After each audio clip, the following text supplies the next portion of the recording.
थोड्याच वेळात बीडमध्ये मंत्री छगन भुजबळांच्या नेतृत्वाखाली ओबीसी महाएल्गार सभेचं आयोजन. धनंजय मुंडे, लक्ष्मण हाकेही मैदानात.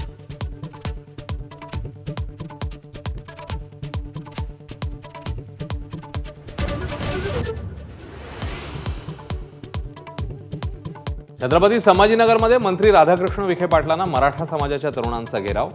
मराठा आरक्षणासाठी काढलेला जी.आर हा फसवा. त्यातून किती प्रमाणपत्र मिळाली हे सांगा, विखेंना सवाल.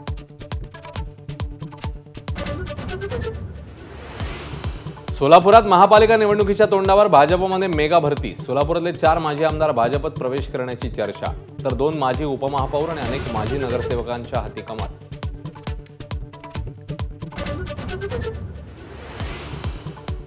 उद्धव आणि राज ठाकरे आज पुन्हा एकदा एकत्र येणार. दादरमधील शिवाजी पार्कमधल्या मनसेच्या दीपोत्सवाचं उद्धव ठाकरेंच्या हस्ते आज उद्घाटन. अकोल्यामध्ये गोमांस विक्रीवरून 2 गट आमने सामने. गोमांस विकणाऱ्या दुकानावर टाकलेल्या धाडीवरून वाद. बजरंग दलाचे कार्यकर्ते आणि पोलिसांवर दगडफेक झाल्याची माहिती.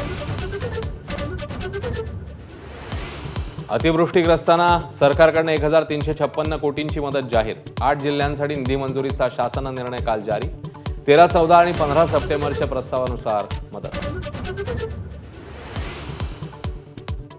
राहुरीचे भाजपा आमदार शिवाजीराव कर्डिले यांचं अल्पशा आजाराने निधन. वयाच्या 67व्या वर्षी घेतला अखेरचा श्वास. अहिल्यानगर जिल्ह्यामध्ये शोककळा.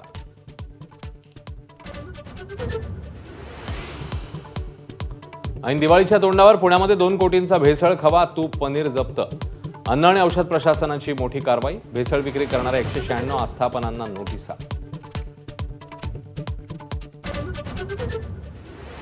गुजरात सरकारच्या मंत्रिमंडळात फेरबदल. 26 मंत्र्यांना शपथ. हर्ष सांघवी उपमुख्यमंत्री, तर रवींद्र जडेजाची पत्नी रिबाबा मंत्रिमंडळामध्ये.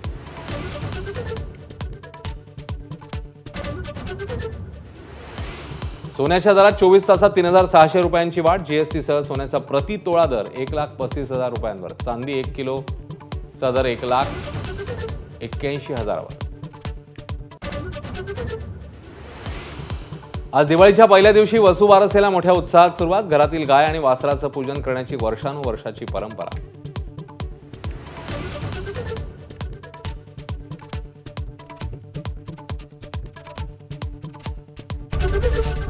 एबीपी माझा, उघडा डोळे बघा नीट.